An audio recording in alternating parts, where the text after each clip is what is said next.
My name is Avery Baker. I'm 32 years old. And tonight, after nearly a decade of silence, I'm walking into a place I never thought I'd return to, my family's orbit. They're all gathered at the Rosewood, one of the most exclusive hotels in Manhattan, for my younger sister Sophia's rehearsal dinner. A glittering evening of white linen, string quartets, and monogram napkins. Exactly the kind of event where appearances mean everything. I haven't seen most of them in over 8 years. Not since I left Greenwich and everything it represented. Not since I stopped trying to squeeze myself into the polished version of success my parents always envisioned. Growing up as a baker in Greenwich, Connecticut meant knowing your place, and more importantly, knowing how to make it look good. My father, Everett Baker, was the kind of man who measured his children's worth by Ivy League acceptances and Wall Street placements. My mother, Claire, turned family image management into a full-time sport. Country club lunches, charity auctions, and social rankings I never quite understood. And then there was me, Avery, the artsy middle child with ink-stained fingers and wild ideas about lettering and design. I wasn't the golden boy like Lucas, or the shining star like Sophia. I was the phase. The one everyone hoped would pass. But the truth is, I didn't pass. I evolved. And they have no idea what I've built in the years since I walked away. They think I'm still freelancing. Maybe scraping by doing wedding invitations for Etsy brides. They don't know that the hotel they're dining in tonight is under my contract. That the hand-painted calligraphy on the welcome signs, the custom gold foil menus, the velvet name cards, all mine. Because I'm no longer just the girl with the sketchbook. I'm the founder and creative director of Letter and Lace, a boutique design studio that's now one of the most in-demand names in luxury event design on the East Coast. But I didn't come tonight to impress them. I came to reclaim my place, not in their world, but in my own. To sit at that table as the woman I've become, not the girl they once pitied. To face the sharp glances, the subtle barbs, the outdated assumptions, and meet them with quiet power. I know what you're thinking. Why put myself through this? Why reopen wounds that have only just started to scar? But the truth is, some reservations aren't about the food. They're about the past. And sometimes, the hardest reservation to make is the one with your own family. Before I take you any deeper into this night, and trust me, it gets messy, tell me in the comments below. Have you ever had to prove yourself to people who should have believed in you all along? If this story resonates with you, don't forget to like, subscribe, and share. Because what you're about to hear isn't just about revenge or redemption. It's about finding your voice in a room that once silenced it. Let's begin. To understand how I ended up here, striding into the Rosewood in heels that click louder than I'd like, heart pounding beneath a borrowed calm, you need to understand what it meant to grow up as a baker. In our family, success wasn't just expected. It was pre-designed. My father, Everett Baker, is a mergers and acquisitions attorney with a reputation sharp enough to slice through marble. He built his legacy the way he builds his cases, with precision, pressure, and polish. My mother, Claire, was born into Boston money and moved through the world like a woman who'd never once been told no. She could host a fundraiser, quote Emily Post verbatim, and critique someone's shoes, all in the same breath, without blinking. My older brother Lucas went to Princeton on a full ride, despite not needing it. He now works for a private equity firm in Midtown, and wears suits that cost more than most people's rent. My younger sister Sophia was always the prodigy. She had the perfect GPA, the perfect boyfriend, the perfect summer internship at a DC think tank. Now she's marrying into a family that, according to my mother, has real lineage. Whatever that means. And then there was me. I wasn't rebellious. I wasn't rude. I didn't smoke in the backyard or sneak out to parties. What I did was draw. Letters. Shapes. I filled entire notebooks with ornate alphabets and hand-lettered quotes from cookbooks, poetry, even shampoo bottles. While my siblings brought home trophies and early acceptances, I brought home ink stains. And no one quite knew what to do with that. They didn't say it directly, not at first. But I felt it in the slight pause when people asked my mother what I was into. "Oh, Avery's creative," she'd say, with a tight smile and an air of apology. "She'll find her direction soon." When I was 14, I designed all the place cards for one of my mom's charity dinners, each one hand-inked with gold accents. Guests were stunned. One of the board members asked where she had them printed. My mom laughed and said, "My daughter's having a little fun with pens these days." Like it was a phase. Like it would pass. It didn't pass. By high school, I was running a quiet side hustle, designing invitation suites for friends of friends.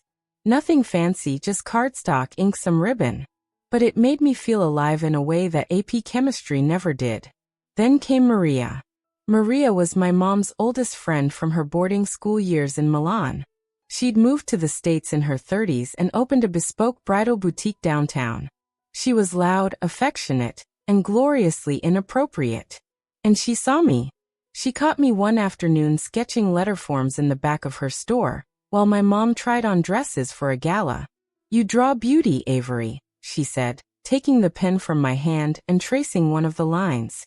"Don't let them iron that out of you." Maria became my first mentor. She taught me how art could be commerce, how beauty could be a business, not just a hobby. When I floated the idea of art school during junior year, my father shut it down before I could finish the sentence. "Avery, we've worked hard to give you choices. Don't throw them away chasing whimsy." My mother suggested I double major in business and art, just in case. So I applied early decision to Dartmouth. I got in. And for a while, I tried to do it their way. I took economics, marketing, statistics. I aced my courses, built a LinkedIn profile, even landed a summer internship at a luxury lifestyle brand. But on the side, always on the side, I designed menus, wedding stationery, branding for indie bakeries. At night, I stayed up learning embossing techniques, foiling machines, printmaking. I started selling on Etsy under a pseudonym, Laurel and Ink. No one in my family knew. After graduation, I took a job at a corporate design agency. It was everything I'd been taught to want: salary, benefits, an office view of the park. And yet, each day, I felt a little more like I was being worn down. Then, one afternoon, I met Amira Johnson, a luxury planner known for her impossibly elegant weddings and impossible-to-please clients.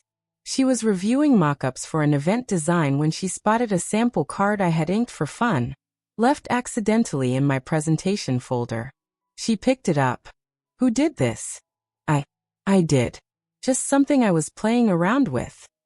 She stared at me for a beat, then smiled. "Avery, this isn't playing. This is a brand."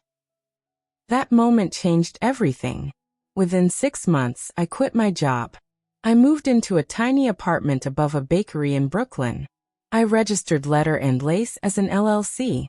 I designed branding, menus, invitations, anything I could get my hands on. I worked 12-hour days. I cried. I doubted.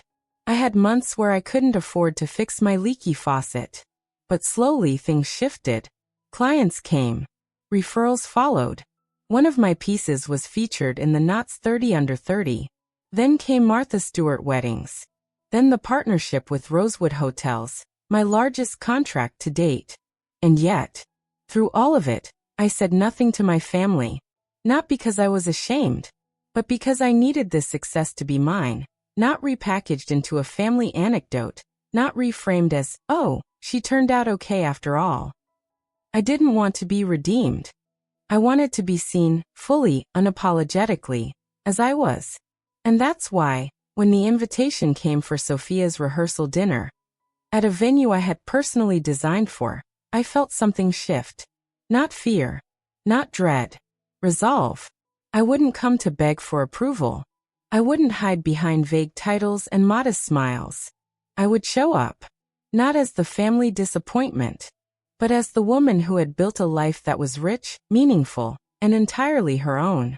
They say real turning points don't feel dramatic in the moment. They come quietly, unexpected, like an email you almost deleted, a comment that lingers, a door left slightly ajar. For me, That door was Amira Johnson. After our first encounter, she called me back the next day. Not for more designs, but for lunch. I don't usually take chances on new talent, she said over a plate of truffle risotto at a Tribeca bistro. But I've seen 1,000 calligraphy samples in my career, and none of them felt like yours. I blinked, unsure if she was complimenting me or setting me up for a polite letdown. There's intention in your lines, she added. Not just skill. Soul. 3 weeks later, she brought me on as a freelance partner. My first job with her team? A private rooftop ceremony for a tech billionaire and his Broadway star bride. No pressure. I worked 16-hour days that month. Lettered 200 invitation suites by hand. Hand-foiled menu cards. Designed monograms. Slept 4 hours a night and cried in the bathroom twice. But when the bride saw her custom vow books, vellum-bound, sealed with wax and dried lavender, she gasped. And cried. That's when I knew. This wasn't a hobby. This wasn't a side gig. This was my calling. It wasn't just about ink and paper. It was about honoring moments, turning love, memory, legacy into something tangible. Something you could hold in your hands. After that wedding, word spread fast. Stylists, planners, photographers. One by one they began emailing, calling, asking, "Are you available? Can you make something that's never been seen before?" I said yes. Again and again. I left the agency job with 2 weeks' notice and a stomach full of uncertainty. My manager called it career suicide. My parents didn't even know I'd left. I moved into a 4th-floor walk-up in Brooklyn with no elevator, a leaky bathroom sink, and walls so thin I could hear my neighbor's dog snore. But it was mine. And in the corner of that tiny apartment, beneath a drafty window and a single dim desk lamp, Letter and Lace was born. I bought my first embossing machine secondhand. Painted my own logo on the door with a brush so worn the bristles fanned like seaweed. And I worked. And worked. And worked. That first year was brutal. Some months I didn't break even. Some days I wanted to quit. But every time I saw my work on a wedding table, every time a bride emailed me with trembling words of gratitude, I remembered why I started. And then came the moment I never expected. Rosewood. I had submitted a proposal on a whim. A blind pitch to rebrand their boutique event packages. I almost didn't send it. But I did. And 2 months later, they called. The pitch meeting was terrifying. 15 people in sleek black suits, sitting around a glass conference table. I wore a blazer that didn't quite fit, and carried a portfolio, so heavy my arms ached. But I presented my designs with steady hands, and a voice that didn't waver. They signed me within a week. That contract, small by corporate standards, changed everything for me. Suddenly, Letter and Lace wasn't just a wedding side hustle.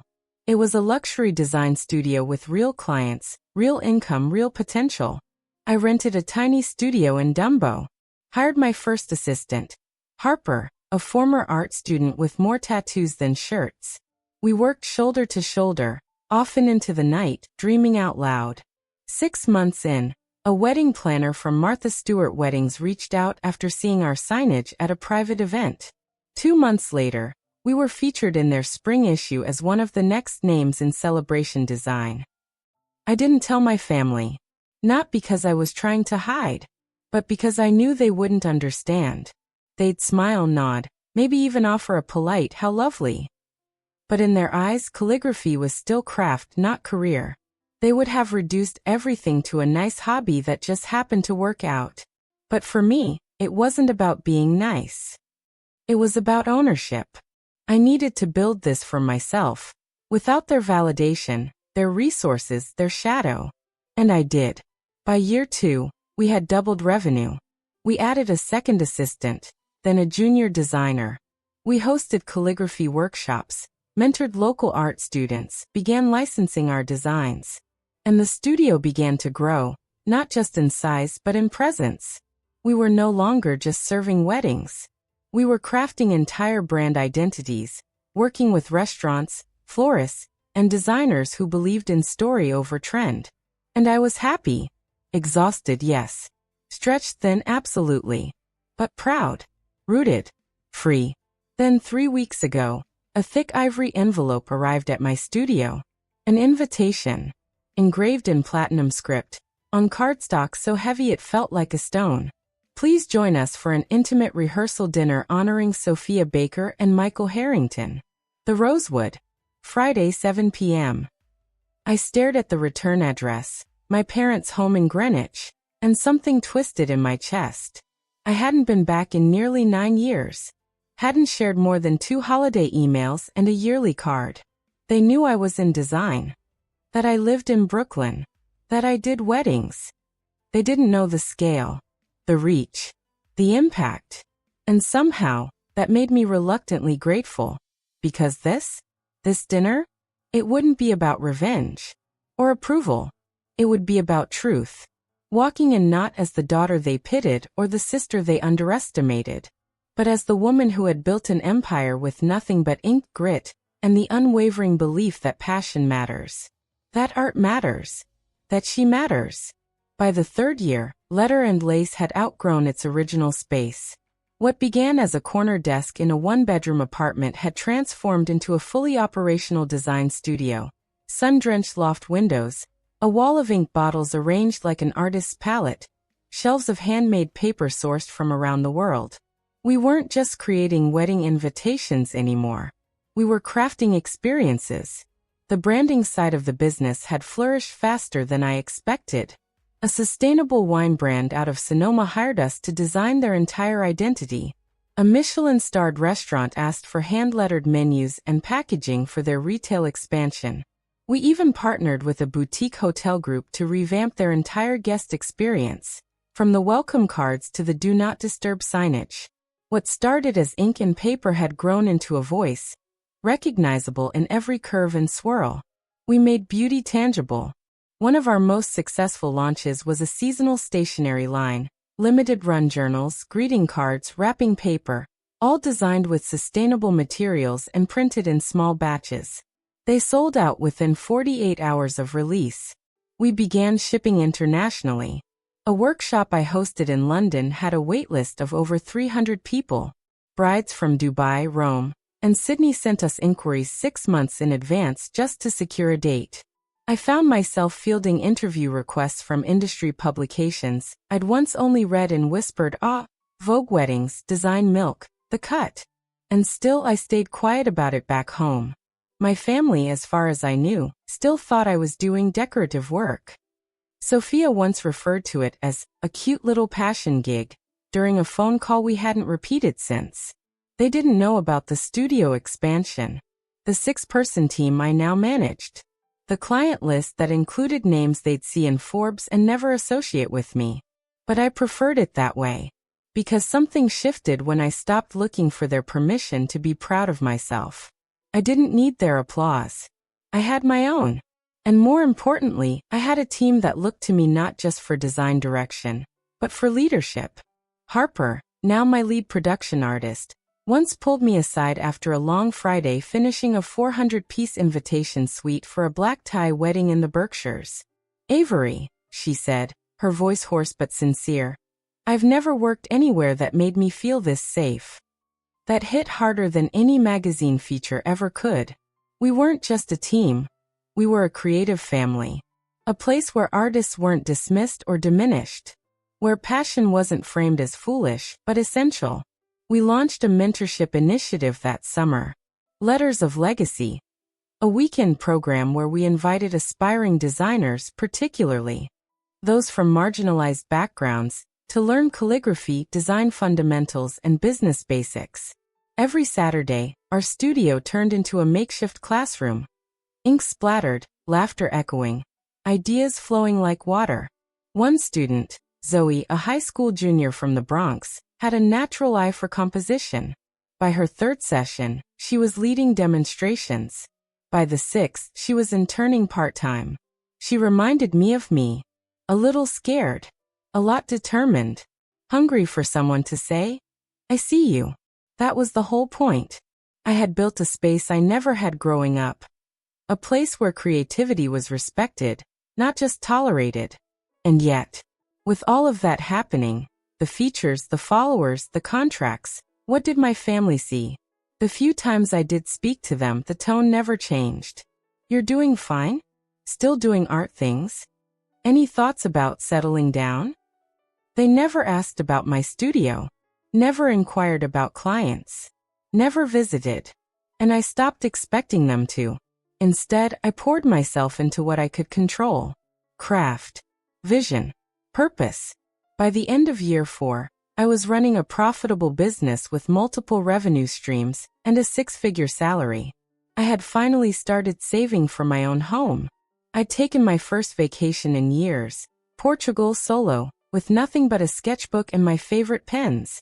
I was in early talks with a publisher about a coffee table book of calligraphy, interviews, and design philosophy. I was more fulfilled than I had ever been. So when the invitation to Sophia's rehearsal dinner landed on my desk, I didn't feel anger. I didn't even feel spite. What I felt was distance. The kind you can measure, not in miles, but in understanding. They were inviting a version of me that no longer existed. A girl who needed to prove something. A girl desperate to be let back in. But I didn't want back in. I had built a new space. One that didn't require permission to enter. One where I belonged, fully and without compromise. Still, I decided to go. Not because I owed them anything. Not because I needed their approval. But because I had something they never saw coming. Power. The quiet kind. The kind that doesn't yell or posture or dominate a room. But the kind that knows. Knows its worth. Knows its roots. Knows how hard it was to grow. I chose my outfit carefully that night. A deep emerald green dress, not flashy but intentional. A nod to growth, to wealth not just in dollars, but in meaning. My jewelry was subtle, a delicate gold chain, a single ring. But on my wrist, I wore the only real inheritance I ever valued. My grandmother's gold cuff.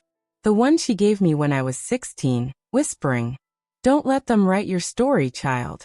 You hold the pen." Tonight, I'd be walking into a room full of people who thought they already knew my story. But they didn't know the chapters I'd written in the dark. The pages I'd filled when no one was watching. And they certainly didn't know that the venue they so proudly chose, the Rosewood, had been designed by the very daughter they believed had settled. The menus they'd read, the floral monograms on the place cards, the entire ambience, all mine. Crafted with the same hands they once called foolish, by the same heart they once dismissed. So no, I wasn't walking in to earn their respect. I was walking in to stand in it. The Rosewood's ballroom gleamed like a jewelry box. Every surface shimmered with curated elegance. The flicker of candlelight on crystal, the low hum of a string quartet tucked in the corner, the scent of gardenias dancing in the air. I had walked into dozens of events like this before, designed many of them. But tonight every polished detail carried a weight I couldn't ignore. Because this time, the guest list included the very people who once told me my dream wasn't enough. From across the room, I spotted them immediately. My father, Everett, standing rigidly near the bar, inspecting the wine list like it was a courtroom document. My mother, Claire, draped in silver chiffon, her smile fixed and polite, scanning the room for familiar faces to impress. Lucas stood beside his wife, sipping his scotch with the boredom of a man who'd rather be closing a deal. And Sophia, radiant, poised, unbothered, stood with Michael, her fiancé, the very embodiment of Wall Street pedigree. The Bakers in full formation. The hostess led me to them. And just like that, the air changed. Claire's eyes flicked from my heels to my earrings, calculating, always calculating. "Avery," she said, pulling me into a cool kiss on the cheek. "You made it. We weren't sure you'd come." "I wouldn't miss it," I replied evenly. "It's not every day my sister gets married." Everett gave me a handshake masked as a half-hug. "You look well. Healthy." Which in my family was code for "you've gained weight." I smiled anyway. Sophia, to her credit, at least attempted enthusiasm. "That dress is bold. Is it vintage? Custom?" I said simply. Michael, all confidence and cufflinks, shook my hand firmly. So you're the creative one, he said. Still working with invitations, is it? Among other things, I said, not offering more. We sat. Champagne was poured. Small talk commenced. I watched them sip, swirl, posture, all while surrounded by the very work they didn't know was mine. Menus I had designed. Place cards printed in my studio. Floral arrangements I had selected in a 6 a.m. meeting with a florist who'd been given exact color codes and petal counts. And not one of them noticed. Claire turned to me halfway through the appetizers. So tell us, Avery, what have you been up to? We don't get nearly enough updates from you. I set down my fork, looked up, felt 5 pairs of eyes tighten. Here we go. Working, I said evenly. Growing the studio. Traveling for design projects. Sophia chimed in, tone clipped. You're still doing the lettering thing? Yes, I said. And branding. Event design. We're expanding into product lines next quarter. Lucas raised an eyebrow. Sounds busy. Michael leaned in, smirking. So, is it profitable? I mean, do people really pay that much for calligraphy? I smiled. More than you'd think. Claire laughed lightly, sipping her champagne. Well, I suppose everyone needs a creative outlet. I inhaled. And exhaled. Not yet, I told myself. Let it simmer. Then came the main course.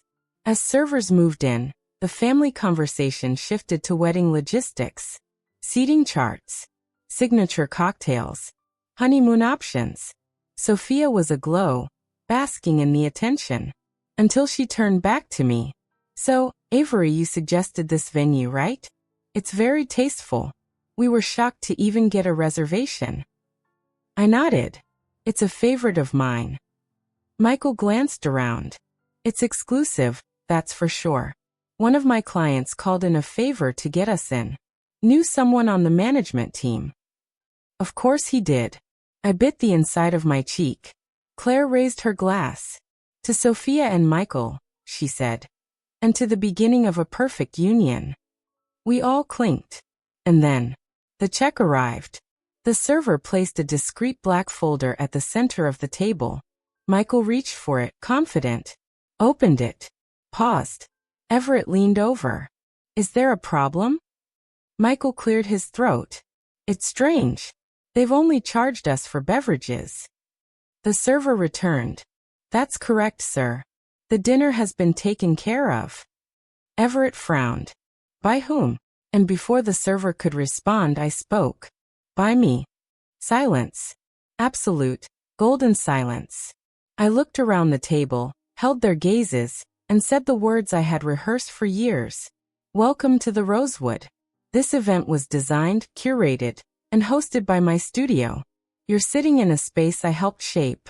Eating from menus I crafted. Drinking under lights I chose. This evening, this moment is mine. Their faces, astonishment, confusion, slow dawning realization, played out in real time. Claire blinked rapidly. Why didn't you tell us? Because I wanted to see, I said softly, how you'd treat me if you thought I hadn't succeeded. Sophia opened her mouth, then closed it. Michael sat back in his chair, clearly recalculating. Lucas looked away, suddenly finding the centerpiece fascinating. And Everett, the man of 1,000 opinions, said nothing. For once, the silence stretched, thick and unmoving, like steam in a closed room. For the first time in years, no one at the table had anything clever to say. My mother's hand fluttered to her necklace. A reflex I'd seen countless times when the social script fell apart. Sophia blinked, her mouth slightly open, as if unsure which mask to wear. Everett's brows furrowed, deep lines cutting across his forehead like the opening of a courtroom deposition. You own this, Claire finally said, her voice oddly small. No, I said calmly. Not the hotel. But I've partnered with Rosewood for their luxury event branding. I personally oversaw every detail of tonight's design, from the invitations you received to the lighting in this room. Michael let out a low whistle, more surprised than impressed. So you're the reason this place looks like it belongs in Architectural Digest. I didn't answer. Sophia stared at the menu card in front of her, as if seeing it for the first time. Wait, the monogram? The S&M seal on the napkins. I nodded. Designed by my studio. Lucas cleared his throat. Well, that's impressive. It came out stiff, like a compliment delivered under duress. But Everett still hadn't spoken. So I looked at him. Dad. He finally met my gaze. His voice was measured, almost cautious. You've built all this without any support? Without yours, I said, my tone flat but not bitter. He nodded slowly, lips pressed together. That must have taken considerable effort. I wanted to laugh. Not because it was funny, but because for Everett Baker, that was basically an emotional breakdown. My mother jumped in, eager to steer the moment back into familiar waters. Darling, why didn't you tell us sooner? We would have celebrated with you. Would you? I asked, not angry, just honest. Or would you have tried to take credit? Tried to reshape the narrative so it fit your version of success? Sophia exhaled through her nose. You let us sit here all night criticizing the food, the space, the lighting, knowing it was yours? Yes, I said simply. Because I wanted the truth. Not your approval. Your authentic opinion. She flushed, not used to being caught without control of a conversation. That's manipulative. More manipulative than asking how I afford my life? Than suggesting I was dating someone rich to keep up appearances. Sophia fell silent. Everett finally spoke again.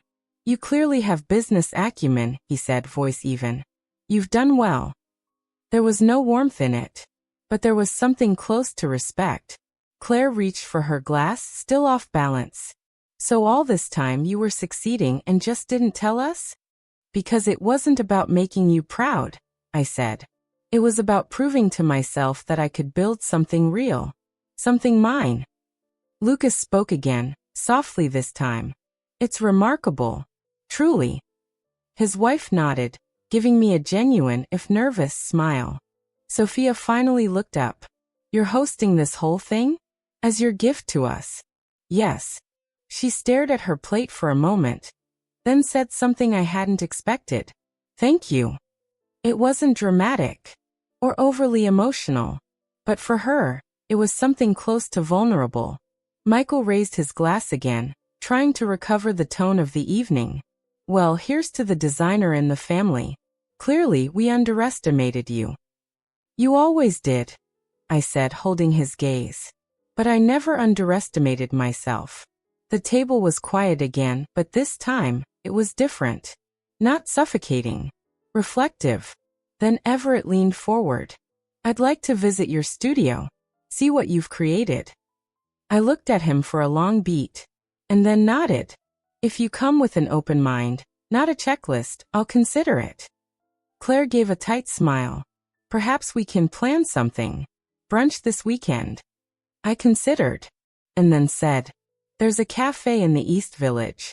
Small, casual, but the food's honest. I'd rather take you there.